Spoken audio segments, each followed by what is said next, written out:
Muito boa noite, sejam todos muito bem-vindos e bem-vindas à edição desta sexta-feira, dia 18 de julho de 2025 do Cidadania S.A., o seu jornal diário, com as notícias e os absurdos do Brasil e do mundo. Hoje, um dia histórico.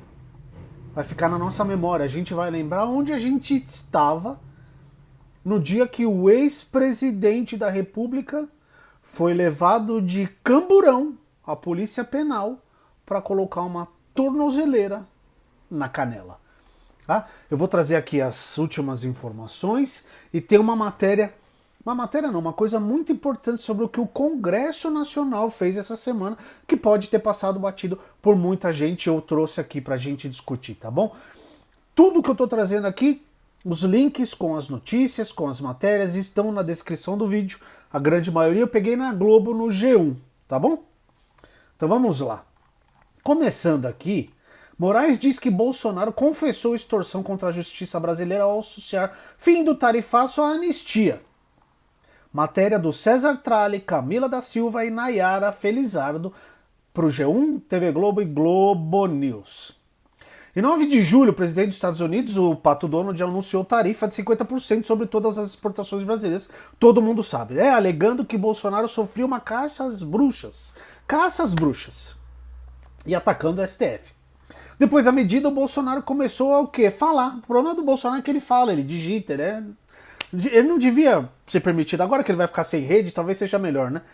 No domingo, dia 13, ele afirmou que não se alegrava com o tarifaço e que com a anistia haveria paz para a economia. Na quinta, ontem, dia 17, ele afirmou: vamos supor que Trump queira anistia. É muito se ele pedir isso aí. A anistia é algo privativo do parlamento, não tem que ninguém ficar ameaçando tornar inconstitucional. Para o ministro Alexandre de Moraes, Bolsonaro pode ter cometido os crimes de coação no curso do processo, obstrução de investigação, que envolve organização criminosa, e atentado à soberania nacional. Eu vou abrir aspas para a decisão do Alexandre.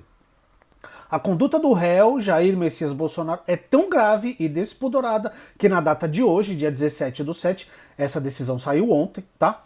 Em entrevista coletiva, sem qualquer respeito à soberania nacional do povo brasileiro, à Constituição Federal e à independência do Poder Judiciário, expressamente confessou sua consciente e voluntária atuação criminosa na extorsão que se pretende contra a justiça brasileira, condicionando o fim da taxação/sanção à sua própria anistia, escreveu Moraes. Essa é a primeira matéria, tá? O que eles encontraram na casa do Bolsonaro? Encontraram 22 mil dólares. Eu vou falar sobre isso daqui a pouco. Um montante de 14 mil e 8 mil. 22 mil dólares. Dá mais de 100 mil reais, tá? Cópia de uma ação que a plataforma de vídeos Rumble move contra o Alexandre de Moraes e um pendrive escondido que o Bolsonaro já tá querendo falar, que é da Michelle. Ele falou, não sei, eu nunca vi um pendrive na vida. Não é que ele falou que ele nunca viu um pendrive na vida dele. Não é que ele não viu este aqui. Não, eu não sei, eu nunca vi o que? Eu nunca vi. Vou perguntar pra Michelle.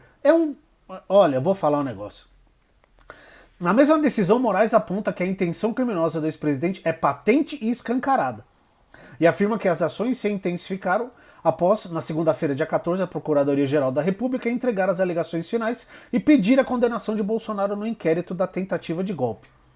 A PGR considerou que a concreta possibilidade de fuga do ex-presidente existia. Isso aqui está numa outra matéria que eu vou trazer aqui, tá? A Procuradoria-Geral da República considerou que esta vultuosa contribuição financeira é um forte indício do alinhamento do réu Jair Messias Bolsonaro com o filho, quando ele admitiu ter repassado 2 milhões de reais via Pix pro filho. Pix que você aí, trouxa, mandou pro Bolsonaro. Ele mandou pro Bananinha lá nos Estados Unidos, pro Bananinha conspirar contra o Brasil.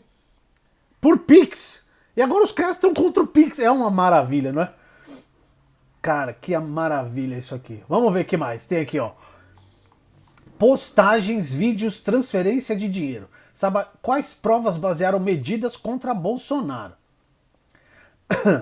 Entre elas, então, cita uma série de provas reunidas pelos investigadores, tá bom? Vamos lá. Postagens nas redes sociais do ex-presidente e do filho dele, o deputado licenciado, o Bananinha, que está lá no Estados Unidos, vídeos e entrevistas dos dois, além de informações sobre a ajuda financeira de Bolsonaro ao filho no exterior. licenciado do mandato, o Eduardo está atualmente nos Estados Unidos. Segundo Alexandre de Moraes, os elementos consolidados apontam a existência de crime por parte de pai e filho. Esse outro aí que está nos Estados Unidos vai se ferrar também. Aspas para a decisão.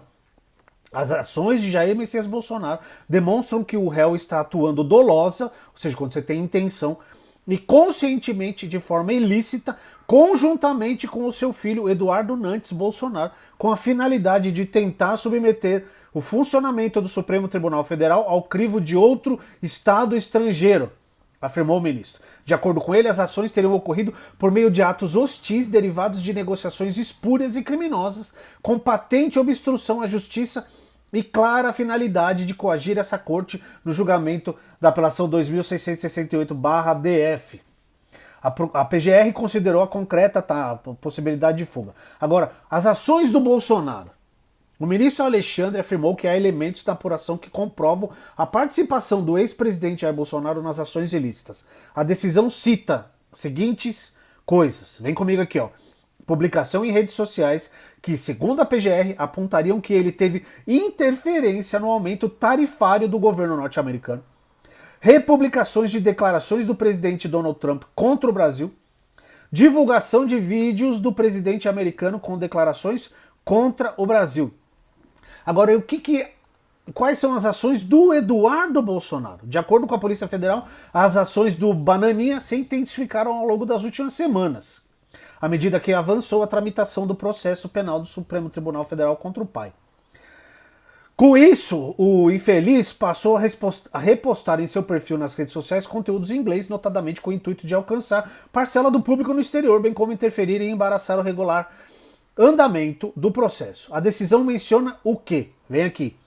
Postagens de Eduardo Bolsonaro no X, de fevereiro a julho, por escrito ou com vídeos, entrevistas à imprensa sobre as possibilidades de sanção ao Brasil e sua articulação nos Estados Unidos, comentário na publicação do presidente americano Donald Trump que fala da possibilidade de reação americana após o tarifaço, divulgação de uma carta com Paulo Figueiredo, réu e foragido da justiça brasileira, segundo Alexandre de Moraes. Ainda ajuda financeira, os 2 milhões lá, tá?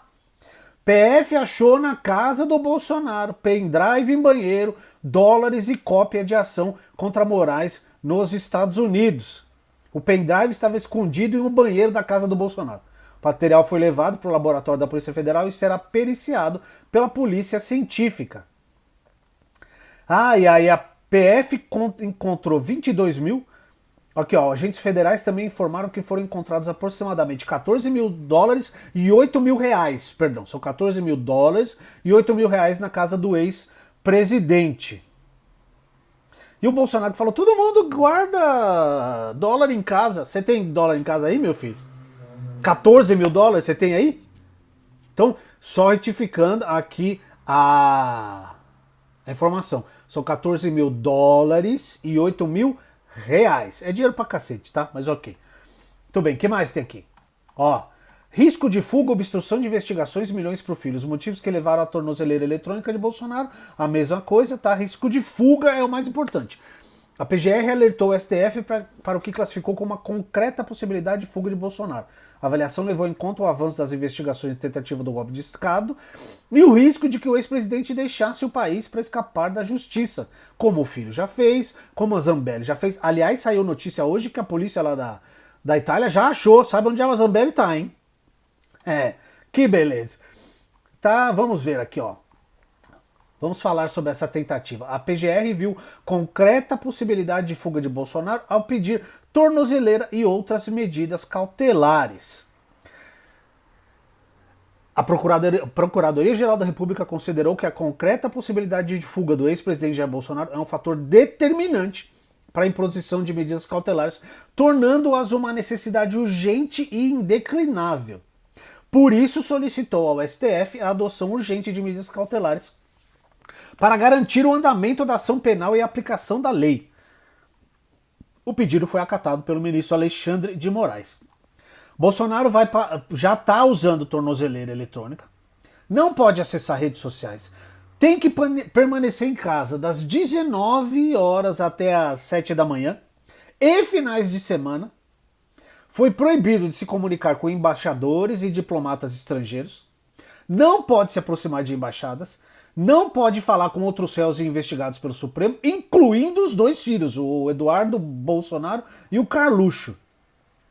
Tá? Meus queridos.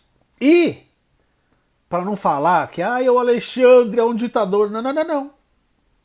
Ele analisou a peça que a PGR mandou, tomou a atitude, levou para ser votado pela primeira turma do STF. Já votaram junto com ele, concordando com o que ele fez. O Zanin e o Flávio Dino. Falta o Fux e a Carmen Lúcia. Então já formaram maioria. O que tá decidido vai continuar, não vai mexer nisso aqui, tá? É isso aí mesmo. O Flávio Dino e o Cristiano Zanin já votaram. Falta a Carmen Lúcia e o Fux. Tá bom? É isso. Tem uma aqui, ó, da Juliana Dalpiva. Ela é muito bem informada sobre essas coisas do Bolsonaro. Bolsonaro guardava dólares na gaveta de suas cuecas. Saques foram fracionados. Muito bem. A Polícia Federal encontrou um total de novo, 14 mil dólares e ainda outros 8 mil reais na casa de Jair Bolsonaro. Junto aos valores, os investigadores localizaram vários recibos de saque da conta do ex-presidente que comprovam que Bolsonaro optou por sacar em dólar o dinheiro que recebeu por meio das campanhas de Pix em 2023, que um monte de trouxa deu dinheiro para ele. A PF encontrou uma parte do dinheiro no escritório da casa e uma outra parte na gaveta, onde o ex-presidente guarda suas cuecas dentro do quarto. Isso que é informação, hein? Muito bem. Tá, era só uma curiosidade isso daqui. Agora, vamos falar do Congresso um pouquinho?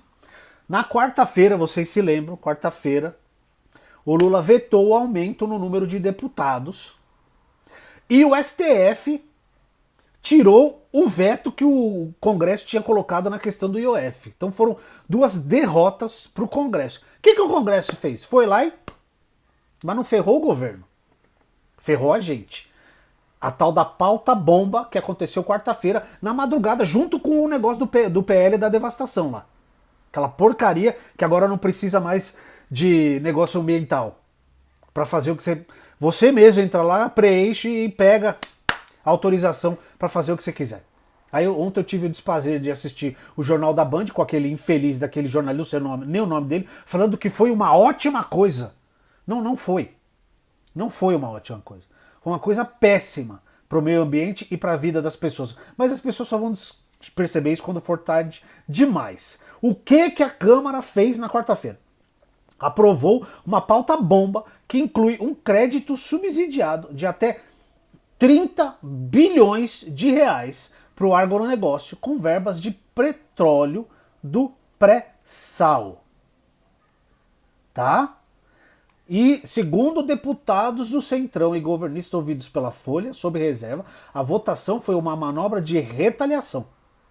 Então, foi de propósito que eles votaram isso na quarta-feira, para dar um recado para o governo. Só que fica essa briga ridícula. Quem perde não é o governo, quem perde é a população brasileira. Mas as pessoas não entendem, né? Não adianta. Perdão. A proposta inicialmente era voltada apenas ao pequeno produtor rural. Essa proposta, a pauta bomba. Tá? Mas foi reformada para autorizar o uso de até 30 bilhões de reais do Fundo Social do Pré-Sal. O que é esse Fundo Social do Pré-Sal? Ele recebe royalties do petróleo e hoje ele complementa áreas como educação, saúde e habitação. Então eles vão tirar 30 bilhões de saúde, educação e habitação para refinanciar dívidas gerais do agronegócio com juros subsidiados. Então vão tirar 30 bi da saúde, educação e habitação dos programas sociais dos pobres do Brasil para dar dinheiro para agro caloteiro. É isso que aconteceu na quarta-feira também, além do PL da devastação. Tá? O Lindbergh Farias, o líder do PT, falou o seguinte: é um escândalo, uma bomba fiscal, projeto absurdo que tira dinheiro de educação, meio ambiente, para assumir dívida de caloteiros. Lembrando sempre que o Lula pode vetar isso aqui, tá? O líder do governo na Câmara, o José Guimarães, adotou um tom ainda de diálogo e disse que os ruralistas demonstraram abertura para negociar alguns trechos do projeto no Senado, sem detalhar quais. Ele disse isso aí mesmo, que Lula que pode vetar isso aí ainda, tá? Então é isso. Tem uma aqui, vou falar dessa para os meus queridos de Minas Gerais, olha essa daqui. Viagem de Zema a El Salvador com comitiva custou R$ 197 mil aos cofres de Minas. Tá aqui na descrição do vídeo a matéria, tá? Da Folha, do Arthur Burigo. A viagem do governador de Minas Gerais, Romeu Zema do Novo, e sua comitiva a El Salvador em maio custou R$ 197 mil aos cofres do estado. Envolveram passagens aéreas, diárias dos servidores, hospedagem do governador e outras despesas, como contratação de intérprete e aluguel de van no país da América Central. Foi a rempa toda. O que ele foi fazer lá? Foi justificada a época em razão de um país liderado por Nayib Bukele, esse cara é uma tragédia, esse Bukele, tá? Ter derrubado de maneira expressiva os níveis de violência com base em uma política alinhadora na segurança. A gente sabe como que ele diminuiu a violência lá, tá? Deixa eu ver se eu acho aqui o negócio da Zambelli para falar para vocês, mas eu vi isso um pouquinho antes de começar a gravar, que parece que a polícia da Itália encontrou a Zambelli. Mas isso aí eu trago a semana que vem, tá bom? Lembrando que tudo que eu falei está aqui na descrição do vídeo. Todas as matérias, o link de tudo que eu falei está aqui. Leiam, se informem e tenham um ótimo final de semana. Até segunda-feira.